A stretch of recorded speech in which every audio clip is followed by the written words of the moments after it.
I never imagined the woman I trusted most could be the one who tore my world apart. Part 1. The Perfect Beginning. I met David when I was 22, fresh out of college, full of hope and dreams about building a future with someone who truly understood me. He was charming, steady, and seemed like the kind of man who would stand by me through everything. We got married 2 years later in a small ceremony surrounded by close friends and family. Life wasn't perfect, but it felt real, grounded in honesty, laughter, and shared goals. For the first few years, everything went as planned. We bought a cozy apartment, adopted a dog, and carved out routines that made our life feel safe and secure. I worked as a graphic designer, and David was steadily climbing the ranks at his company. We talked about kids, vacations, and growing old together. I believed in us, in the quiet strength of our bond. But sometimes the quiet hides what we refuse to see. It started with little things. His phone always face down, secretive texts that made him tense, excuses about late meetings that didn't quite add up. I pushed the doubts aside, telling myself I was imagining things, that trust meant giving space. But the distance grew, the warmth faded. One night I found his phone unlocked. My heart raced as I hesitated, but I knew I had to know the truth. Messages filled with whispers of affection, plans to meet, photos exchanged in secret. The woman wasn't just a stranger. She was someone from his office, someone he told me barely existed. The betrayal wasn't a sudden explosion. It was a slow unraveling, like watching a tapestry come apart thread by thread, and in that moment, everything I thought I knew crumbled. Part 2. The Silent Collapse. After that night, nothing was the same. I confronted David, hoping for an explanation, some sign that it was a mistake, a momentary lapse, but his silence was louder than any confession. He avoided my eyes, offered half-hearted apologies, and promised to end things, but the cracks had already formed too deep. At home, the atmosphere turned cold. The shared laughter disappeared, replaced by awkward silences and strained conversations. I tried to hold on to the memories, the promises we made, but every corner of our apartment seemed to echo with betrayal. I felt betrayed not just by David, but by myself. How had I missed the signs? Was I so blinded by love that I ignored the truth? The questions haunted me day and night. I stopped trusting my own instincts. Friends urged me to leave, but I was tangled in fear and hope. Hope that we could fix this, that he could come back to me, that our life wasn't over. But every time he looked at his phone or whispered her name by mistake, the fragile thread snapped a little more. I became a ghost in my own life, existing but not living. The woman who destroyed us wasn't just his lover. She was the shadow in our home, the silent thief of my happiness. But deep down, I knew I couldn't keep living like this. For me, for the years I'd invested, and most of all, for the future I still wanted to build. Part 3. Finding Strength. One night, I sat alone in our dark living room, the weight of silence pressing down like a storm. I realized I couldn't keep waiting for David to choose me, to fix what he broke. If I wanted to survive, I had to find strength within myself. I started small, taking long walks, reaching out to old friends, rediscovering who I was outside of the marriage.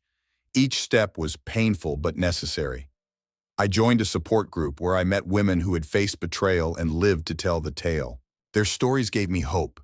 Their courage became my fuel.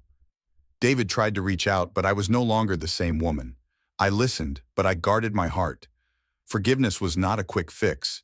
It was a journey I wasn't sure I wanted to take. What I did want was to reclaim my life, my dignity, and my peace. I decided to focus on myself and our future, not as a shattered couple, but as a mother ready to protect her child and create a new kind of happiness. I knew the road ahead would be rough, but for the first time, I was ready to walk it on my own terms. Part 4. The Choice.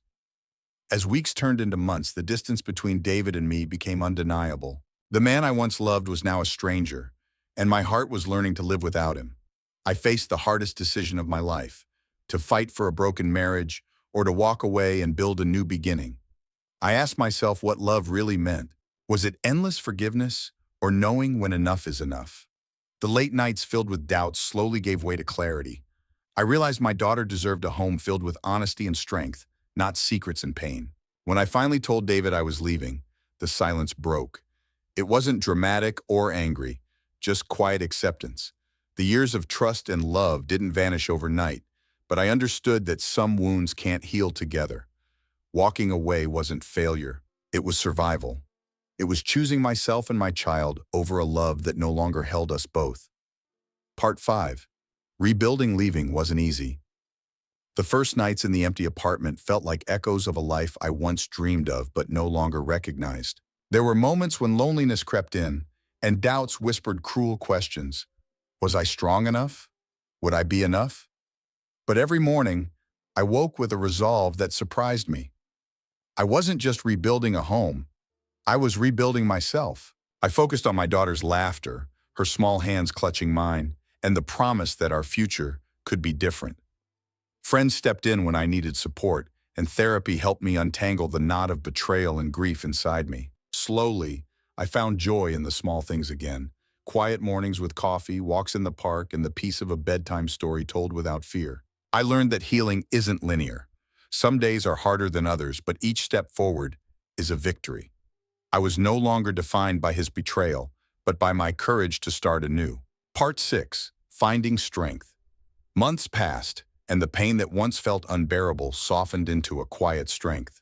I discovered parts of myself I had forgotten, dreams and desires that had been buried beneath years of compromise and silence. Dating again wasn't easy. I was cautious, protective of my heart, and uncertain if trust could ever come back. But with time, I learned that vulnerability wasn't weakness, it was courage. My daughter thrived in this new chapter, her smile a daily reminder that love can be rebuilt even after the deepest wounds. I made new friends, pursued passions I'd set aside, and embraced the freedom that came with choosing myself. I realized that betrayal, as devastating as it was, didn't have to define my story. I was the author now, writing chapters filled with hope, resilience, and love, first for myself, then for those who truly deserved it. Part 7. New Beginnings. Stepping into the future felt like walking into the unknown, but for the first time in years, it was mine to shape. I no longer feared what lay ahead. I embraced it. I rebuilt my life piece by piece. The scars from betrayal remained, but they no longer controlled me.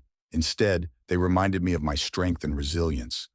I opened my heart slowly, learning to trust again, not blindly but wisely. New friendships blossomed, and love found me when I least expected it. My daughter and I created a home filled with laughter, honesty, and hope. Together, we turned the page on a painful past and began writing a new story, one of healing, growth, and genuine happiness. This journey wasn't easy, but it was mine, and I chose to live it on my own terms. Part 8. Closure and Strength. The days that followed weren't perfect. There were moments when old wounds ached and shadows of the past tried to creep in.